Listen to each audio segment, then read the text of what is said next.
Magandang umaga, magandang hapon, magandang gabi. Anumang oras datnan kayo ng aking video.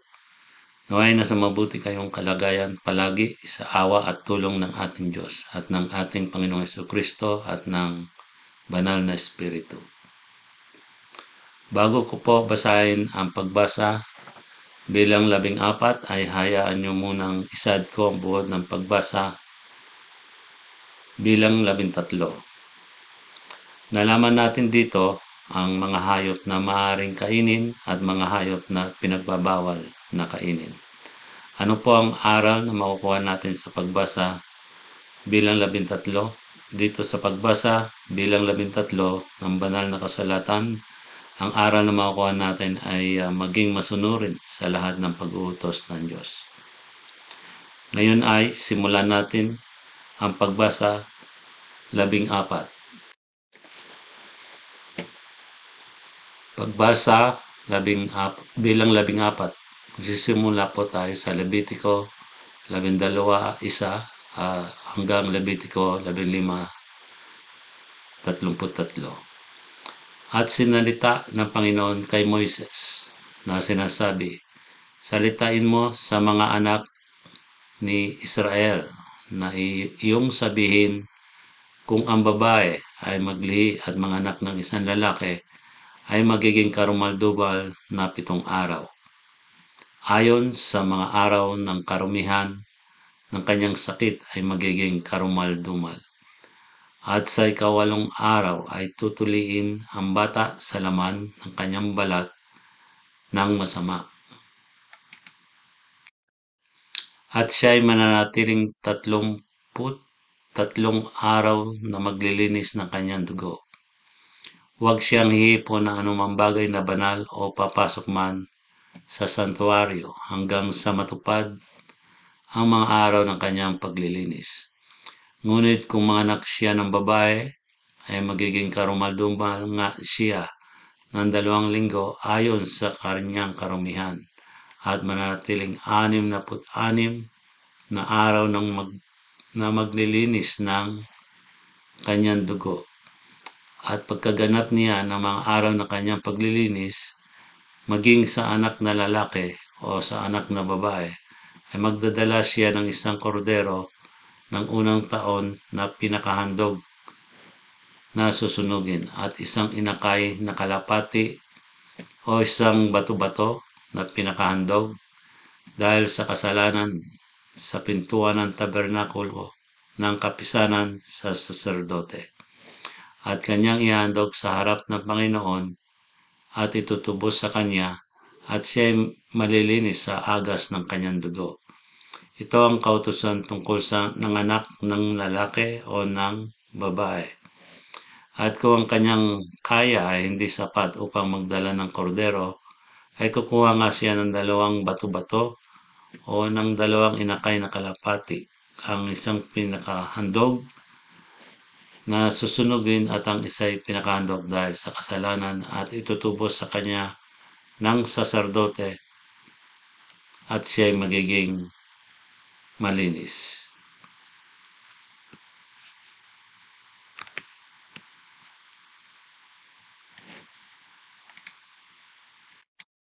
Levitico 13. At sinalita ng Panginoon kay Moses at kay Aaron na sinasabi, pagka ang sinuman tao ay nagkaroon ng balat ng kanyang laman ng pamamaga o langib o pantal na makintab at naging salot na ketong sa balat ng kanyang laman, ay dadalhin nga siya kay Aaron na saserdote o sa isa sa kanyang mga anak na saserdote. At titingnan ng saserdote ang tila salot na nasa balat ng kanyang laman at kung ang balahibo sa tila salot ay pumuti at makita ang sugat ay malalim kaysa balat ng kanyang laman ay salot na ketong nga at siya ay mamasdan ng saserdote at pinakikilala siyang karumal-dumal. At kung ang pantal na makintab ay maputi sa balat ng kanyang laman, ay makikitang hindi malalim kaysa sa balat at ang balahibo niyaon ay hindi pumuti, ay kukulungin ng saserdote ang may tila salot na 7 araw. At titingnan siya ng saserdote sa ikapitong araw. At narito, kung makitang ang tila salot ay tumigil at hindi kumalat at tila salot sa balat, ay kukulungin uli siya ng saserdote na 7 araw. At titingnan siya uli ng saserdote sa ikapitong araw. At narito, kung makitang ang tila salot ay namutla at ang tila salot ay hindi kumalat sa balat, ay pakikilalang malinis siya ng saserdote. Langib yaon at kanyang lalabhan ang kanyang suot at magiging malinis. Datapwat kung ang langib ay kumakalat sa balat, pagkatapos na siya makapakita sa saserdote upang siya linisin, ay pakikita siya uli sa saserdote. At titingnan siya ng saserdote. At narito, kung ang langib ay kumakalat sa balat, ay pakikilala ng saserdote na karumal-dumal, ketong nga yaon. Pagka nagkaroon ng tila salot na ketong, ang sinuman tao ay dadalhin siya sa saserdote. At titingnan siya ng saserdote at narito, kung makitang may pamamaga na maputi sa balat, na pumuti ang balahibo at may matigas na laman buhay sa pamamaga, ay malawang ketong sa balat ng kanyang laman at pakikilala ng saserdote na siya ay karumal-dumal. Hindi siya kukulungin sapagkat siya ay karumal-dumal. At kung kumalat ang ketong sa balat at matakpan ng ketong ang buong balat na may tila salot mula sa ulo hanggang sa kanyang mga paa, sa buong maabot ng paningin ng saserdote, at titingnan nga siya ng saserdote at narito kung makitang ang ketong ay kumalat sa buong laman niya, ay pagkikilalang malinis ang may tila salot, pumuting lahat, siya'y malinis. Datapwat sa alinmang araw na makitaan siya ng lamang buhay, ay magiging karumal-dumal siya. At titingnan ng saserdote ang lamang buhay at ipakikilala siyang karumal-dumal. Ang lamang buhay ay karumal-dumal, ketong nga. At kung magbago uli ang lamang buhay at pumuti, ay lalapit nga siya sa saserdote.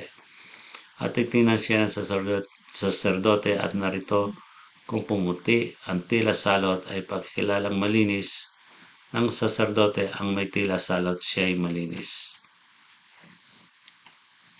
At kung magkaroon sa balat ng laman ng isang bukol at gumaling, at humalili sa bukol ay isang pamamaga na maputi, o isang pantal na makintab na namumulang puti, ay pakikita sa saserdote.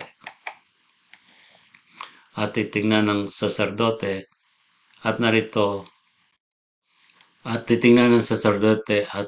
kung makitang tila impis kaysa balat, at ang balahibo niyaon ay tila pumuti, ay pakikilala ng saserdote na karumal-dumal, salot na ketong yaon, at lumitaw sa bukol. Datapwat kung pagtingin ng saserdote ay makitang walang balahibong puti yaon, o hindi impis kaysa balat, kundi namutla, ay kukulungin ng saserdote siya na 7 araw. At kung kumalat sa balat ay pakikilala ng saserdote na karumal-dumal, salot nga yaon. Ngunit kung ang pantal na makintab ay tumigil sa kanyang kinaroroonan at hindi kumalat, ay peklat nga ang bukol at pakikilala ng saserdote na malinis siya. O pagka nagkaroon sa balat ng laman ng paso ng apoy, at ang lamang paso ay naging tila pantal na makintab na namumulang puti o maputi. At titingnan nga ng saserdote at narito, kung makitang ang buhok ay pumuti sa pantal na makintab at tila man din malalim kaysa balat, ay ketong nga na lumitaw sa paso. At pakikilala ng saserdote na karumal-dumal, salot na ketong nga yaon. Ngunit kung pagtingin ng saserdote at narito, kung makita ngang sa pantal na makintab ay walang balahibong maputi at hindi impis kaysa balat, kundi namutla ay kukulungin nga siya ng saserdote na 7 araw. At titingnan siya ng saserdote sa ika-7 araw. Kung kumalat sa balat, ay pagkilala ng saserdote na karumal-dumal, salot na kitong yaon. At kung ang pantal na makintab ay tumigil sa kanyang kinaroroonan at hindi kumalat sa balat, kundi pumutla sa pamamaga ng paso yaon at ipakilala ng saserdote na malinis sapagkat piklat ng paso yaon. At kung ang sino man lalaki o babae ay mayroon tila salot sa ulo o sa baba, ay titingnan nga ng saserdote ang tila salot at narito kung makitang tila malalim kaysa balat at yaoy may buhok na naninilaw na manipis, ay pakikilala ng saserdote na karumal-dumal tila nga ketong nga yaon sa ulo o sa baba. At kung makita ng saserdote ang tila salot na tina at narito tila hindi malalim kaysa balat at walang buhok na may timyaon, ay kukulungin ng saserdote na 7 araw ang may tila salot na tina. At sa ika-7 araw ay titingnan ng saserdote ang tila salot at narito kung makita ngang hindi kumalat ang tina at walang buhok na naninilaw at tila ang tina ay hindi malalim kaysa balat, ay ahitin nga datapwat hindi ahitin ang kinaroroonan ng tina at ipakukulong ng saserdote ang may tina na muling 7 araw.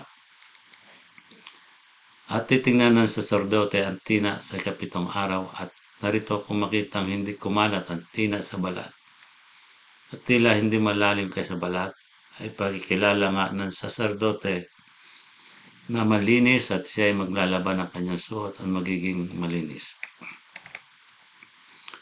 Ngunit kung ang tina ay kumalat sa balat, pagkatapos ng kanyang paglilinis, ay titingnan nga ng saserdote at narito kung makitang kumalat sa balat, ang tina ay hindi hanapin ng saserdote ang buhok na maninilaw, siya ay karumal-dumal.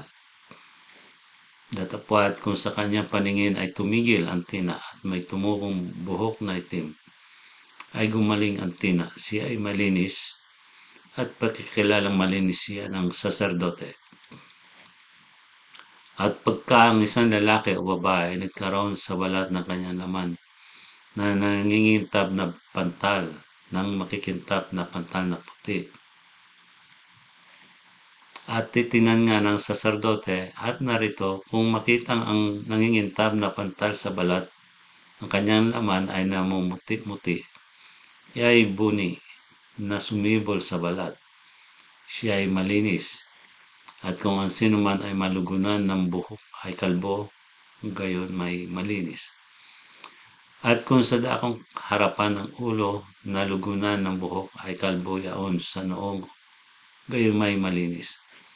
Dapat sa kakalbuhan sa ulo o sa noo ay magkakaroon tila salot ng namumulang maputi, ay ketong na sumibol sa kanyang kakalbuhan ng ulo o sa kanyang kakalbuhan ng noo. Kung magkagayoy, titingnan siya ng saserdote at narito kung ang pamamaga ng tila salot ay namumula-mula ng maputi sa kanyang kakalbuhan ng ulo o sa kanyang kakalbuhan ng noo, gaya ng anyo ng ketong sa balat ng kanyang laman. Ang ketongin siya ay karumal-dumal. Ipagkilala siya ng saserdote na tunay na karumal-dumal na sa kanyang ulo ang salot niya. At pupunitin ng may ketong na kinaroroonan ng salot ang kanyang mga suod at ang buhok ng kanyang ulo ay ilulugay at siya ay magtatakip ng kanyang nguso at maghihiyaw. karumal-dumal, karumal-dumal. Sa buong panahon siya ay karoonan ng salot ay magiging karumal-dumal. Siya ay karumal-dumal. Siya ay tatahang bukod sa labas ng kampamento, malalagay ang kanyang tahanan. Ang suot na kinaroonan ng ketong maging kasuotang balahibo ng tupa o kasuotang lino. Maging nasa paayon o maging nasa pahalang ng lino o ng balahibo ng tupa, maging sa balat o sa alinmang yaring balat. Kung ang tila salot ay namemerde o namumula sa kasutan o sa balat, maging sa paayon o maging sa pahalang o sa alinmang kasangkapang balat, ay salot na ketong nga at ipagkikita sa saserdote. At titingnan ng saserdote ang tila salot at ipatatago ng 7 araw ang bagay na may tila salot. At titingnan ang bagay na may tila salot sa 7 araw. Kung kumalat ang tila salot sa kasutan, maging sa paayon o sa pahalang o sa balat o alinmang ginagawa ng balat, ay ketong na ngumangat-ngat ang gayon tila salot, iyayo'y karumal-dumal.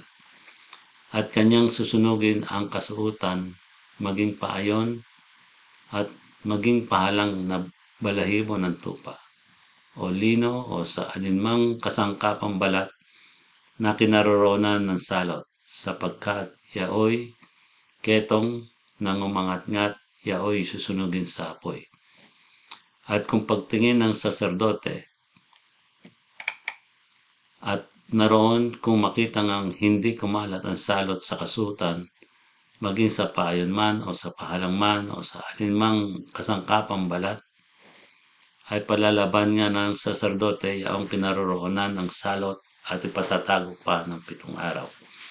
At titingnan ng saserdote ang bagay na may salot pagkatapos na malabhan, at narito kung makita ng salot ay hindi nagbago ng kulay at hindi kumalat ang salot, yaoy karumal-dumal, susunugin mo sa apoy. Isang ngat-ngat nga, maging ang nanisnis ay nasa karayagan o nasa kabaliktaran. At kung pagtingin ng saserdote at narito, kung makita ngang namutla ang dakong may salot pagkatapos na malabhan, ay hahapakin sa kasuotan o sa balat o sa paayon o sa pahalang. At kung muling lumitaw sa kasuotang yaon, maging sa paayon o sa pahalang o sa alinmangyari sa balat, ay muling sumisibol, susunugin mo sa apoy yaong kinaroroonan ng salot. At ang kasuotan, maging sa paayon o sa pahalang o sa alinmangyari sa balat, na iyong labhan at maalis ang salot, ay lalabhan niyang ikalawa at magiging malinis. Ito ang kautusan tungkol sa salot na ketong sa kasuotang balahibo ng tupa o lino, maging sa paayon o sa pahalang o sa alinmang iyari sa balat, upang ipakilalang malinis o upang pakilalang karumal-dumal. Levitiko 14. At sinalita ng Panginoon kay Moses na sinasabi, ito ang magiging kautusan tungkol sa may ketong. Sa kaarawan ng kanyang paglilinis, siya ay dadalhin sa saserdote. At ang saserdote ay lalabas sa kampamento at titingnan ng saserdote. At narito kung ang salot ng ketong ay gumaling sa may ketong, ay pag-uutos nga ng saserdote na ikuha siya ng lilinisin ng 2 ibong malinis na buhay at kahoy na sedro at grana at hisopo. At ipag-uutos ng saserdote na patayin ang isa sa mga ibon sa isang sisidlang lupa sa ibabaw ng tubig na umaagos. Tungkol sa ibong buhay ay kanyang kukunin at ang kahoy na sedro at ang grana at ang hisopo at babasain pati ng ibong buhay sa dugo ng ibong pinatay sa ibabaw ng tubig na umaagos. At iwiwisik niya na makapito doon sa kanya na lilinisin sa ketong at pakikilalang malinis at pawawala ng ibong buhay sa kalawakan ng parang. At siya na lilinisin ay maglalaban ng kanyang mga suot at kanyang paliliguan ng kanyang laman sa tubig at magiging malinis. At sa ikawalong araw ay kukuha siya ng 2 korderong lalaki na walang kapintasan at ng 1 korderong babae ng unang taon na walang kapintasan at ng 1 handog na harina na 3/10 bahagi ng 1 epa ng mainam na harina na hinaluan ng langis at ng 1 log na langis. At iharap ang taong lilinisin ng saserdoteng naglilinis sa kanya. At gayon din ang mga bagay na iyon sa harap ng Panginoon sa pintuan ng tabernakulo ng kapisanan. At kukuha ang saserdote ng isa sa mga korderong lalaki at ihandog na pinakahandog sa pagkakasala at ng log ng langis at aalugin na pinakahandog na inalog sa harap ng Panginoon. At papatayin ang korderong lalaki sa pinagpapatayan ng handog dahil sa kasalanan at ng handog na susunugin sa dako ng santuario, sapagkat kung paanong ang handog dahil sa kasalanan ay sa saserdote, gayon din ang handog dahil sa pagkakasala, bagay niyang kabanal-banalan.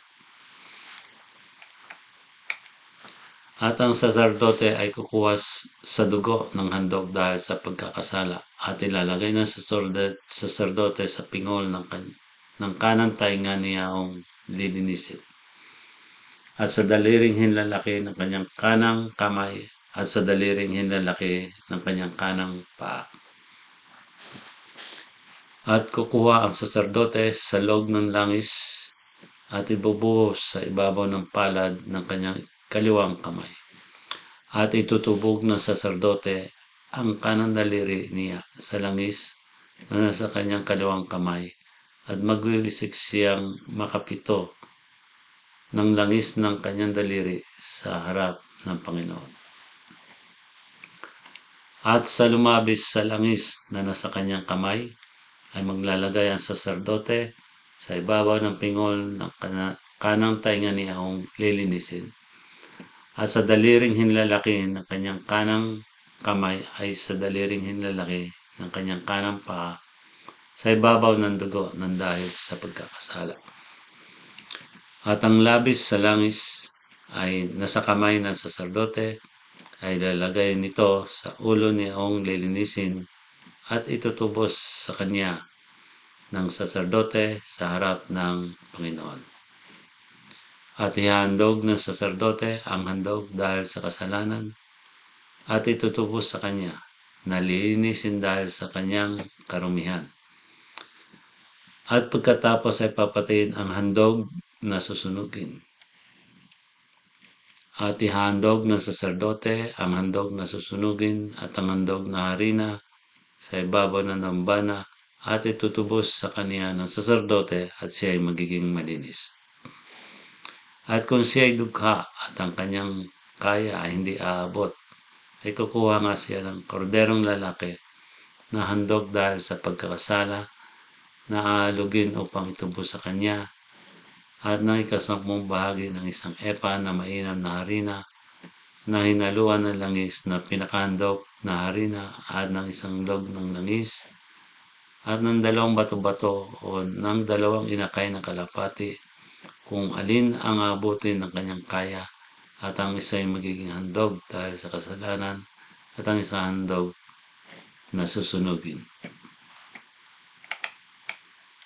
At sa ikawalong araw ay kanyang dadalhin sa saserdote sa pintuan ng tabernakulo ng kapisanan upang gamitin sa kanyang paglilinis sa harap ng Panginoon. At kukunin ng saserdote ang korderong handog dahil sa pagkakasala at ang log ng langis at aalugin ng saserdote na pinakahandog na inalog sa harap ng Panginoon.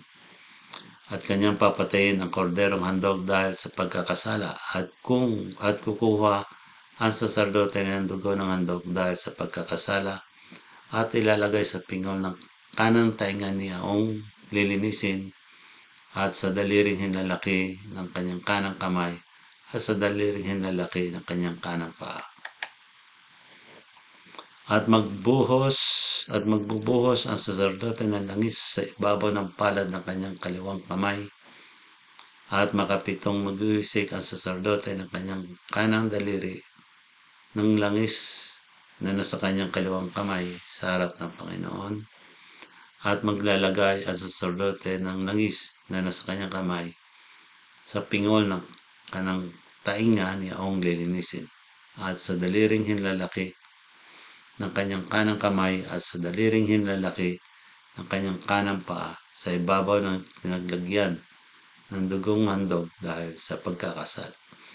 At ang labis na langis na nasa kamay ng saserdote ay ilalagay niya sa ulo ni Aong lilinisin upang itubos sa kanya sa harap ng Panginoon.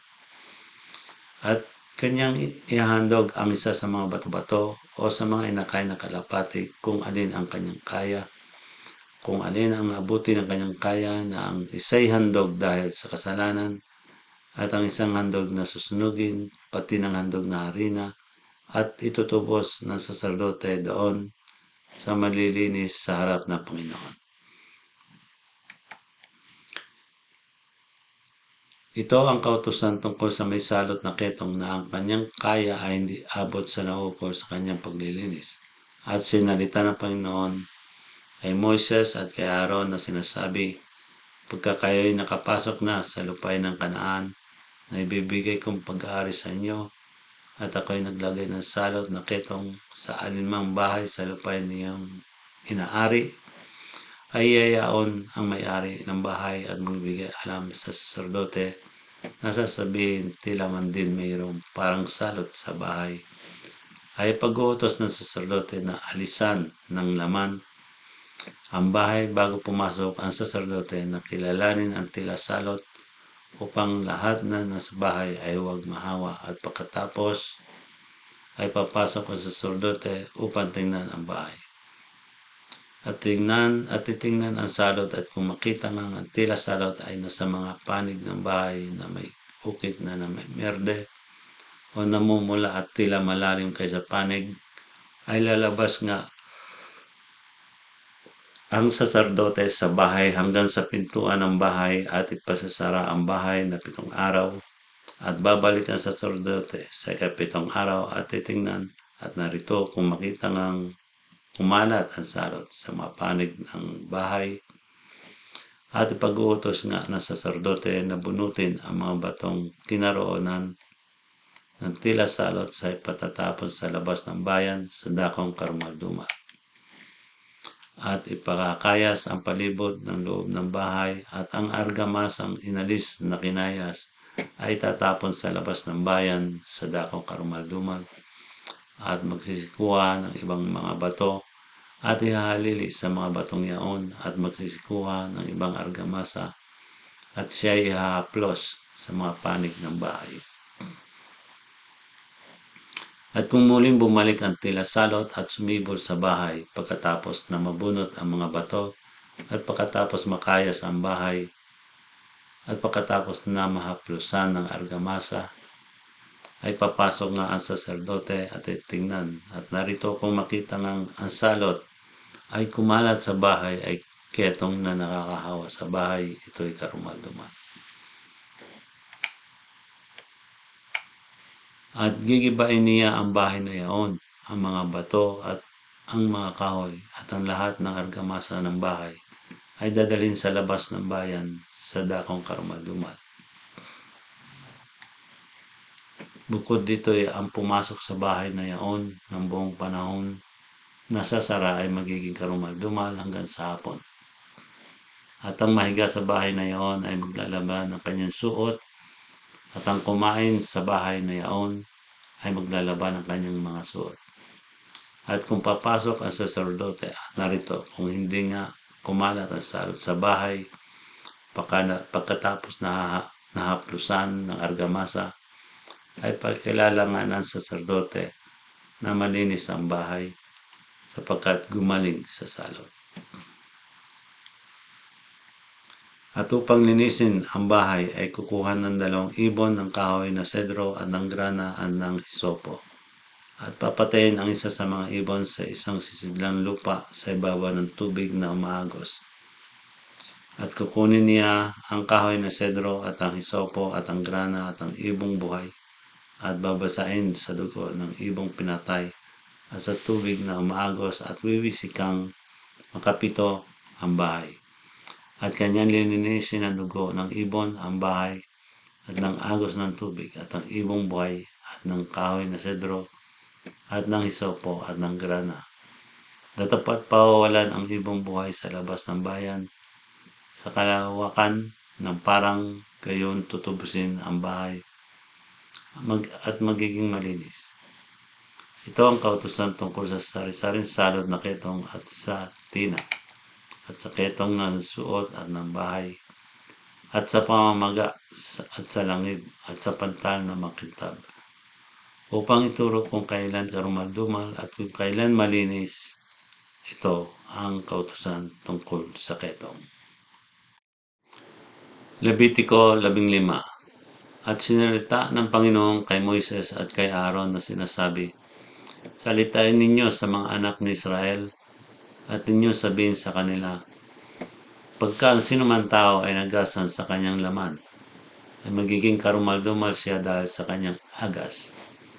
At ito ang magiging kanyang karumalan sa kanyang agas, maging ang kanyang laman ay balungan dahil sa kanyang agas. O ang kanyang laman ay masarhan dahil sa kanyang agas ay kanyang karumalan nga. Bawat higaang mahigan ng inaagasan ay magiging karumal-dumal at bawat bagay na kanyang kaupuan ay magiging karumal-dumal. At sino man tao na makahipon ng kanyang higaan ay maglalaba ng kanyang mga damit at manliligo siya sa tubig at magiging karumal-dumal hanggang sa hapon. At ang maupo sa anumang bagay na kaupuan na inaagasan ay maglalaba ng kanyang mga damit at maliligo siya sa tubig at magiging karumal-dumal hanggang sa hapon.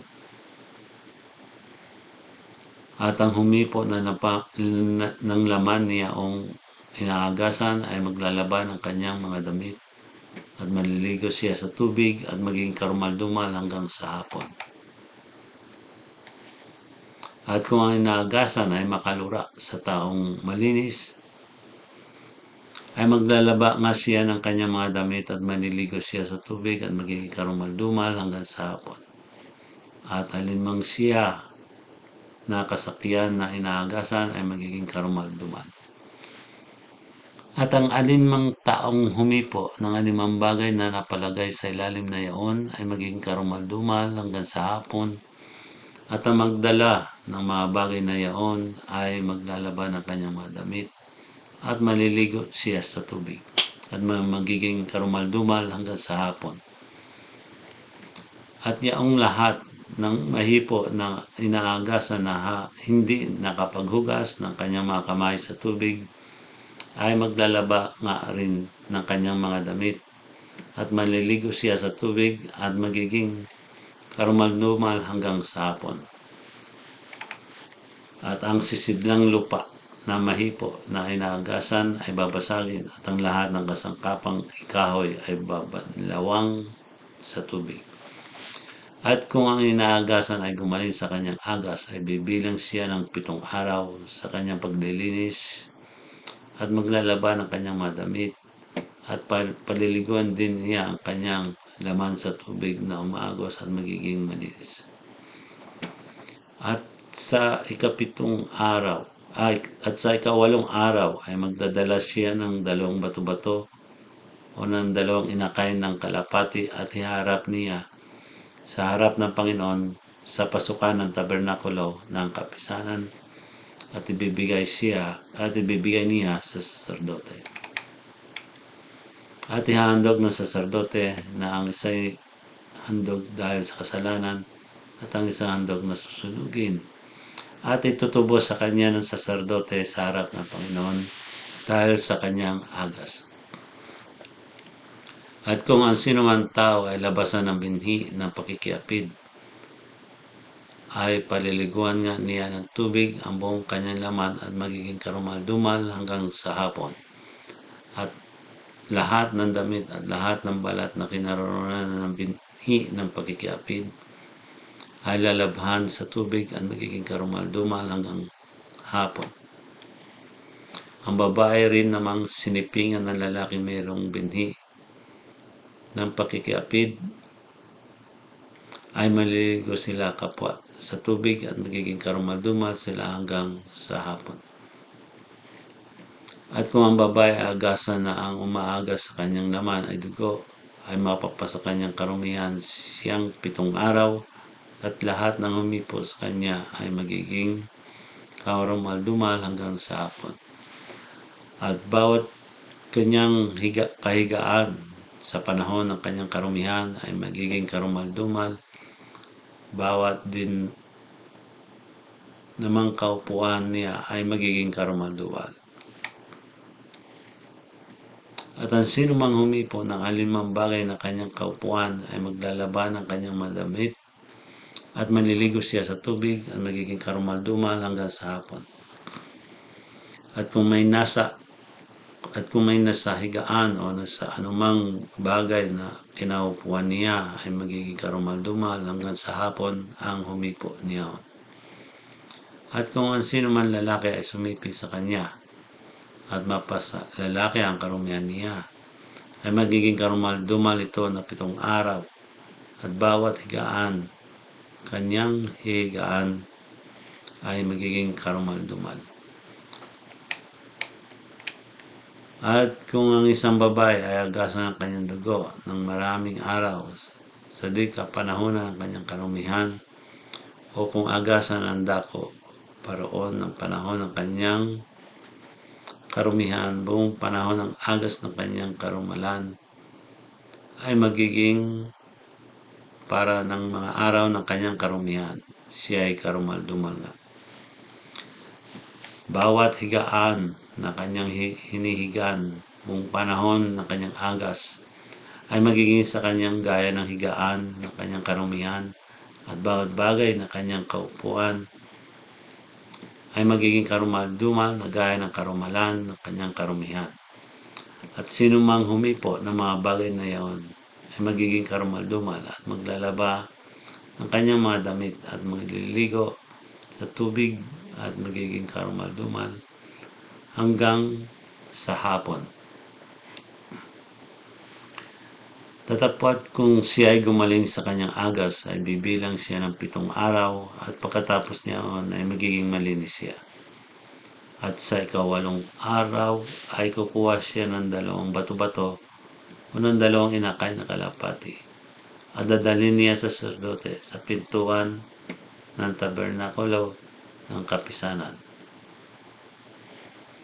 At ihahandog ng saserdote ang isa na handog dahil sa kasalanan at ang isa'y handog na susunugin at itutubos sa kanya ng saserdote sa harap ng Panginoon dahil sa agas ng kanyang karumihan. Ganito, ihiwalay ninyo ang mga lalaki ni Israel sa kanyang karumalan upang huwag mga matay sa kanilang karumalan kung kanilang ihawa ang aking tabernakulo na nasa gitna nila. Ito ang kautusan tungkol sa inaagasan at sa nilalabasan ng binhi ng pakikiapid na kinarurumal at sa babaeng may sakit ng kanyang karumihan at sa inaagasan sa lalaki at sa babae at doon sumisiping sa babaeng karumal-dumal. Hanggang dito na po lamang ang pagbasa bilang 14 ng banal na kasulatan. Sa susunod na video ay ang pagbasa bilang 15. Sa pagbasa bilang 15 ay malalaman nyo ang mga utos kay saserdoteng Aaron at sa sambahayan ng Israel tungkol sa kasalanan. Bilang paanyaya po ay sa mga bago po sa aking channel, pakisubscribe lang po upang kayo ay ma-notify kung may bagong video na aking na-upload. Paki-like na rin po kung na-touch po ng Espiritu Santo ang inyong puso. Paki-comment na rin po sa ibaba kung paano kayo na-touch ng Espiritu Santo. Paki-share na rin po sa Facebook account nyo para lalong mapabilis ang pagkalat ng mga aral at katwiran ng Diyos natin sa buong mundo. Sumainyo nawa ang kaluwalhatian ng ating Diyos. Amen.